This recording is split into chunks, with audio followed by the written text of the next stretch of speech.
I have a great idea for a YouTube video. What the hell is my life? Hello wonderful viewer and welcome to my first attempt at scripted content regarding Fire Emblem in a while. I understand that Fates isn't the hot trendy topic it was when I originally had this idea, but I still haven't seen anyone make a video like this, so I figured I might as well get this out there before FE Switch sends us all into a hype frenzy. What I'll be doing in this video is looking at the poster children of the best-selling entry of the series to date, Fire Emblem Fates. I'll be looking at these characters mostly in a bubble, and I think that might explain why I favor different royals as opposed to other royals. Things like support and story interaction aren't as important to me as I tend to choose my favorites based on how useful they are stat-wise, but that is not a set-in-stone rule. However, all the Royals of Fates are fantastic units, so that only makes picking my favorites that much harder. I understand this is not how some people choose their favorite units, but this is all just my opinion, and as I've learned, my opinion is covered in this thing we like to call shit taste. So expect some of that to come through in this video. With all that out of the way, let's get into this list as I talk about the Royals of Fates, be they from Nor, Hoshido, or be the prisoners of these two kingdoms.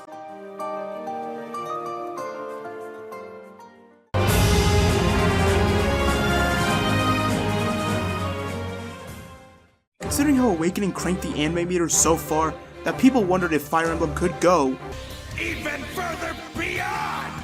Fates came in and said, hold my beer.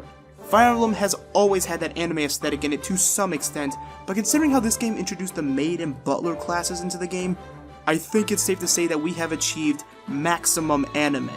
Now, this isn't a bad thing so long as the positive aspects of anime are well integrated into the game. Unfortunately, Corrin is reflective of one of the worst anime cliches out there. What was that? So often do you hear about generic anime protagonists that are blander than vanilla, and I'd say that sums up Corrin rather nicely. There is nothing interesting about Corrin that would make you care about them. What makes Corrin so uninteresting is the fact that this dragon hybrid is supposed to be me. So let me get this straight. In Birthright, I'm supposed to relate to the ultimate edgelord, as his bloodlust for Nor would make even Raven concerned, and in Conquest, you're expected to relate to...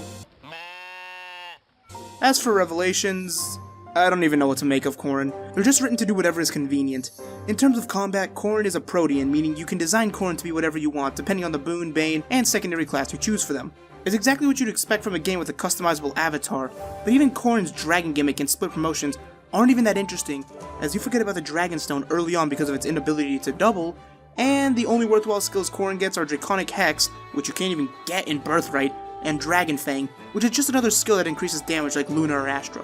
Overall, Corrin is just another walking main character cliche, and then some. Female Corrin is cute as a button, though.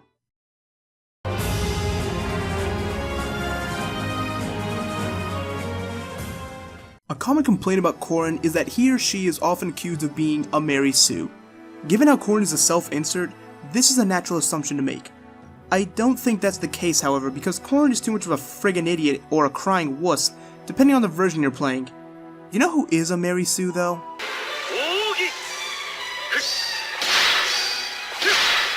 Although I guess the term Gary Stew is more appropriate for this lobster lord. Reaume is my second least favorite royal because he commits the mortal sin of being boring. I know that earlier in the video I said that I like my OP characters, and Reaume is certainly as OP as they come.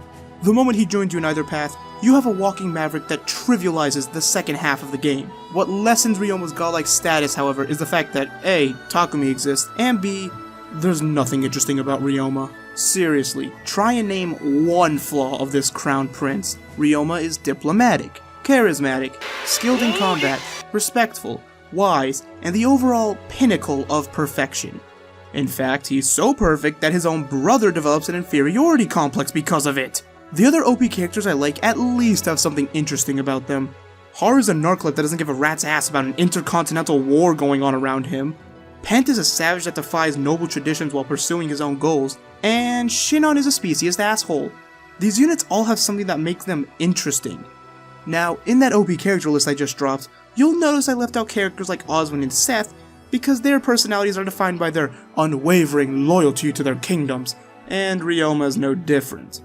Reaume's top concern is defending the glory of Hoshido, and that just doesn't give him much to work with in terms of supports, as just like Corrin, he's mostly there to develop others and not so much develop himself, which makes him boring by comparison. Lobster memes or no lobster memes. At least it's fun having him yogi his way all the way across the map.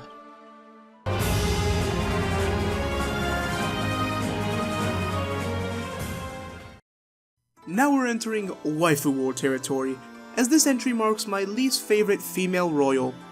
By technicality. I don't hate this character like I do Corrin, but I can't find anything interesting about her, since her brothers are constantly taking away all her screen time!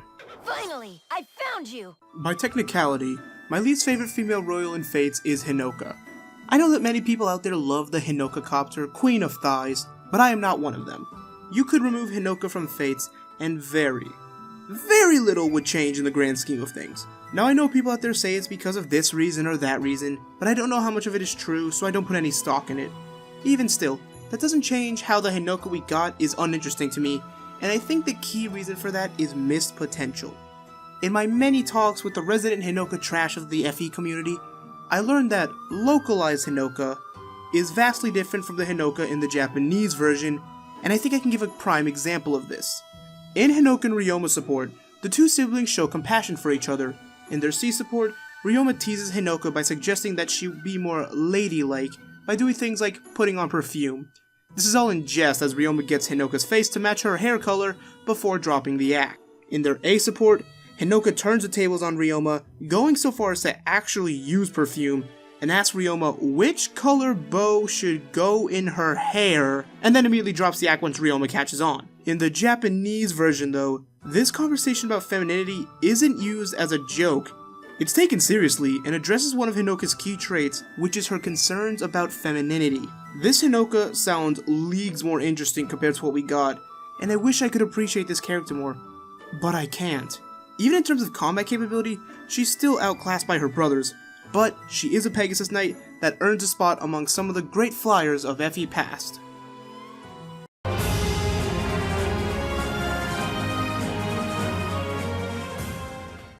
Characters serve many roles in the plot of the narratives they're written in, for better or for worse. Sometimes this means a character is shafted because they're little more than a tool to move the plot along. Isn't that right, Azura? Much obliged. Originally when I made one of the first scripts for this video, I placed Azura right above Corrin as her role as the plot convenience did not sit well with me. Literally anytime something needs explaining or the plot needs to be pushed forward, Azura will perform one of three actions from her handy-dandy toolkit of plot convenience. Number 1. Explain the inexplicable events going on around her. Side effects may include never being questioned on said knowledge or just somehow pulling it out of her ass and having it never be mentioned once again. Number 2. Sing the problem away. Or number 3. Do something completely stupid. Like pull a crystal ball out of her ass and nope. Not addressing that one. We all know how that one could have been fixed. Anyways, moving on. I just can't enjoy characters whose primary purpose is plot convenience, as even in her supports, I always saw Azura as emotionless. However, upon looking more into Azura, I realized that she was stoic. Being stoic doesn't mean that you don't experience emotion, more so that you don't express it as much. Azura has some instances where she does emote more than usual, like in her supports with her younger siblings of both kingdoms. These show a softer side of Azura that doesn't get as much exposure as her resting bitch face. However, I would be remiss to ignore the fact that Azura is my favorite dancer in the series. Not only do I love her design, as Azura is one of the most beautiful and elegant characters in the game, but I love her singing both in and out of gameplay. It makes her invaluable in-game as the buffs she gives make her the most useful dancer I've used, period. While Ninian and Olivia can also buff allies, Ninian has to choose to either buff her allies or dance as she can't do both, and Olivia's buffs are useless because Awakening pair up. Azura's singing is just lovely to listen to as well, as hearing her sing the final boss themes for all three paths gave me an eargasm the first time I heard it. Raina Strober did a phenomenal job voicing this character, and her performance only made me appreciate Azura more.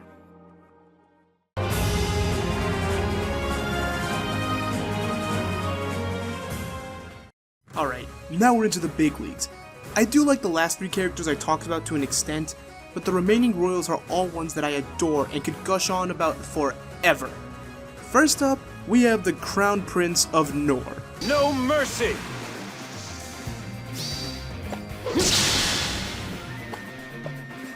Xander just screams power to me.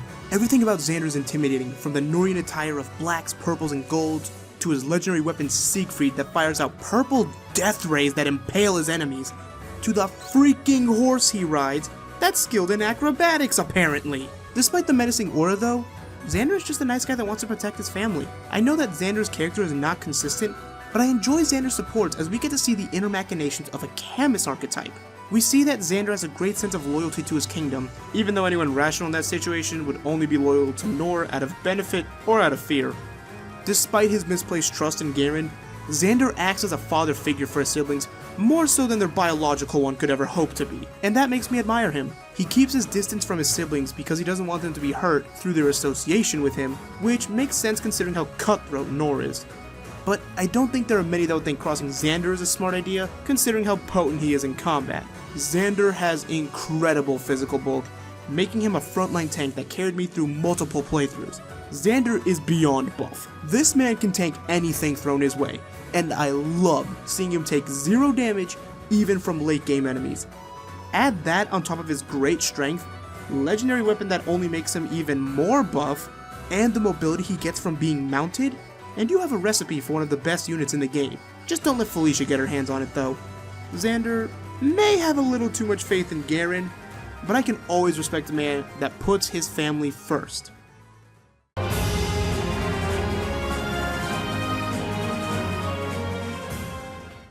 At first, I wasn't that interested in this character. I thought she was generic, uninspired, and felt like an anime trope based on her namesake. I mean, seriously, why are there so many pink-haired anime characters named Sakura? Now we have my favorite red bean mochi ball, as you are just the purest little thing this side of Hoshido.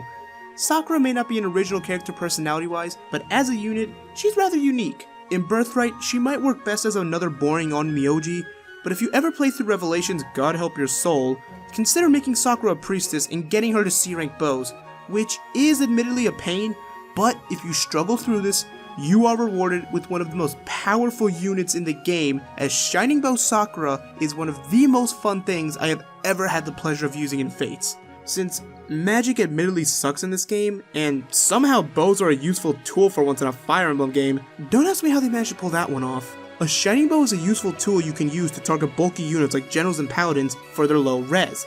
If you ever need a Bifrost staff to motivate you to keep grinding out the bow rank, Sakura's pureness will help you through this arduous journey. Admittedly, I did find Sakura's constant stuttering annoying at first, but over time I came to accept it as part of her purity, as she's just a shy girl, but she does have some moments where she does fight for herself. Hell, she manages to spook Azama, freaking Azama of all characters, by snapping a staff in half out of pure, small rage. You know, now that I realize it, I think I'm spending too much time with Max as I'm appreciating the small a bit more than I've used to before. I know Sakura isn't unique, but I can't help but want to protect this pure child because she deserves to grow to be strong and beautiful like the cherry blossom trees she's named after.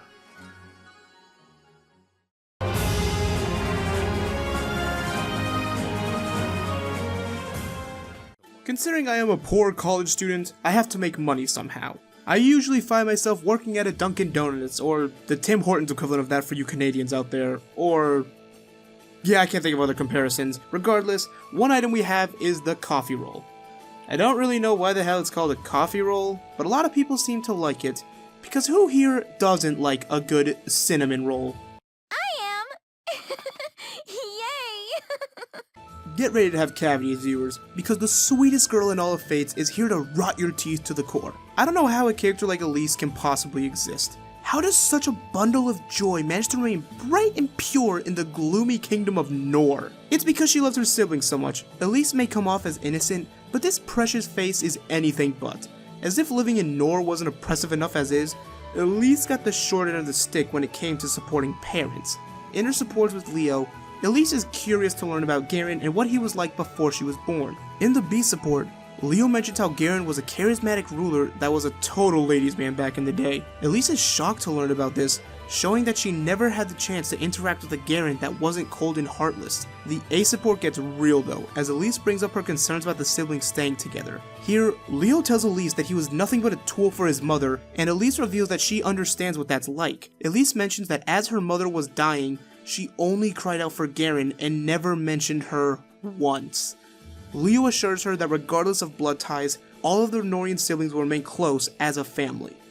This is probably one of my favorite supports in the game because it shows that while Elise maintains a cheerful, upbeat personality, her upbringing was not a nurturing one. This is why Elise looks up to her siblings so much, because they were there for her when her parents were not, and she's willing to do anything in her power to protect her family. And that she does, as Elise is easily the best healer in Conquest, as she has great availability, mounted movement, and becomes a powerful nuke upon promotion. Elise is an adorable cinnamon roll that is the ray of sunlight in the gloomy kingdom of Nor.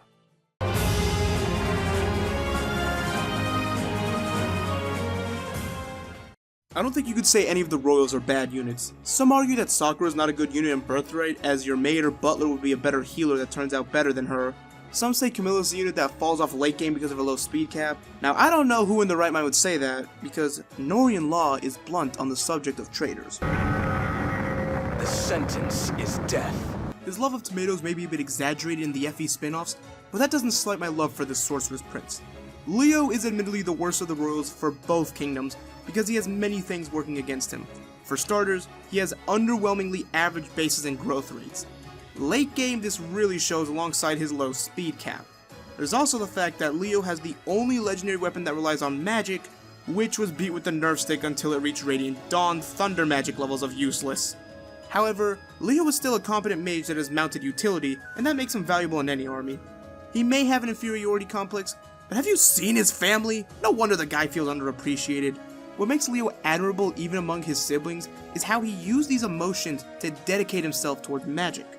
Because of his rigorous studying, Leo became a cold, cunning strategist who, deep down, is nothing but a big softie that just wants to be loved by his family. Leo hopes his achievements will get him the praise he deserves.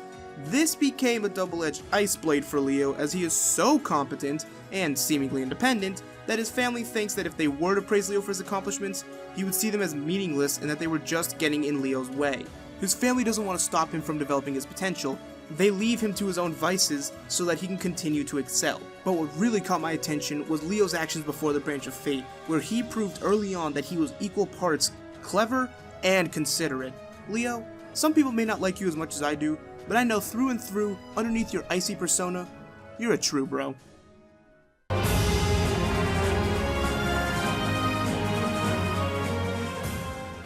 Remember how I said bows were useful in Fates? That's not a joke. I don't know how they did it, but Intelligent Systems finally made archers viable for the first time since Shinon and Radiant Dawn. Regardless of how they made bows viable, I know who made me realize bows were useful, and it's all thanks to Spanky the King Goblin. Now pay for your betrayal. He's your favorite laser pineapple, and mine too. Takumi takes home the gold for the male royals. I know this exposes my number one, but we'll get to that firestorm in a bit, because right now is Takumi's moment. I mean, it should have been a dead giveaway that Takumi was my second favorite royal, considering I had Leo at third place, because these two are virtually the same character. These two edgelord support is literally the two of them realizing how much they have in common, as the support even mentions that members of the army called these two the twins, and I couldn't agree more. What puts Takumi over Leo for me is his viability. I'm sorry, Leo, but your tome just summons a shrub out of the ground. What does Takumi's Fujin Yumi do? Manifest arrows from the very air around him that skewer all of his enemies at his very will. How do you compete with that? I also think that Takumi is more interesting as a character because unlike Leo, who placed himself in a difficult situation, unknowingly of course, Takumi was given the short end of the stick. Just like Reaume, Takumi strove to master all tasks, but always had his achievements compared to Reaume and Honoka, making him feel as though he hasn't accomplished anything on his own. This makes Takumi mentally frail and develop an inferiority complex that's way stronger than Leo's, and makes him rival Shadow in terms of edginess. Yeah, we'll make that a word now. It's a dynamic that interests me because I'm glad the plot explores it with great depth, really developing Takumi as a complex character. I'll fully admit I relate more to Leo in this regard, but I empathize more with Takumi because despite living in a paradise, his life was anything but.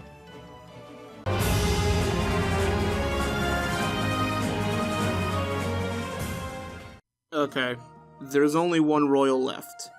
And I know, many of you will dislike this video for this character placing anywhere but the bottom. But please, keep in mind this is my opinion, meaning it has no validation of fact or any confirmation bias you could possibly have. And let me explain why Camilla is my favorite royal in all of Fate. I see you missed your big sister. Yes, I like Camilla because she is a voluptuous woman with the most aesthetic purple hair. Yes, I picked Conquest so I could play with Camilla. Yes, I am a filthy weeaboo. However, Camilla is probably my favorite unit in any Fire Emblem game because look at this woman's potential. People call her Har with tits for a reason, everyone. She has incredible base stats, an early join time, is a useful pre-promote unit, has growths that range from good to incredible in every stat except for luck, has good weapon diversity with axes and magic, has flyer mobility, has a passive ability that boosts adjacent ally stats, has an AoE damage scale in a Fire Emblem game, and is one of the few units in the game that makes good use of the Bolt Axe. Look at how long this list of praise is. Of course I love Camilla. She's one of the few reliable magic users I have in Conquest because the Bolt Axe is a weapon she can easily use once it becomes accessible and has 14 base might and can have 16 might when forged. I know Camilla isn't the best mage, but I always give her Spirit Dust so she can at least double at range with tomes should she need to, or she can just use the Bolt Axe. All those things make Camilla so enjoyable for me to use in Fates. And then there's her character. I know, Camilla is a yandere, but you know what? I watched Future Diary, and in the 11 episodes I watched before I dropped it because school, Yandere Queen Yuno Gasai caused a yandere awakening in me, and thus, I became trash. I like Camilla's overbearing personality because it's fun seeing her smother her siblings with affection as her support with Elise and Leo help them realize that they are wonderful people who don't need to change, and her support with Xander reaffirms his loyalty to his family. As for her support with Corin, look, I just find that shit funny, man. Can you really blame me? Camilla at her core just wants to protect her family, and as someone who grew up as an only child with a single mother, I understand Camilla's devotion to her family because both of us grew up in tough times and only had our families to depend on. My mom is the one person I can trust, and I know that she feels the same since she dotes on her only son and calls me things in Spanish that probably make no sense to most of you watching. Camilla may not be liked and may have lost the Heroes Popularity Contest to a spoiled lolly, but she'll always have a place among my favorites. Thank you all so much for watching my video. I hope you enjoyed seeing me ramble on about my opinions, which are probably different from yours and you may or may not deem as terrible, but that's why I want to see you guys tell me who your favorite or least favorite, your call, royal or royals and Fire Emblem Fates are in the comment section down below. All I ask is that you keep it civil and don't threaten each other's lives over a waifu or husbando war. With Fate's 2-year anniversary in the West coming out soon, let me know if there are any more Fates topics you'd like to see me do for that. I don't know, a top 10 Fates chapters that consist of 70% Conquest would be fun to make. Anyways, this has been your weapon of choice, the Omni Blade, signing off. Peace.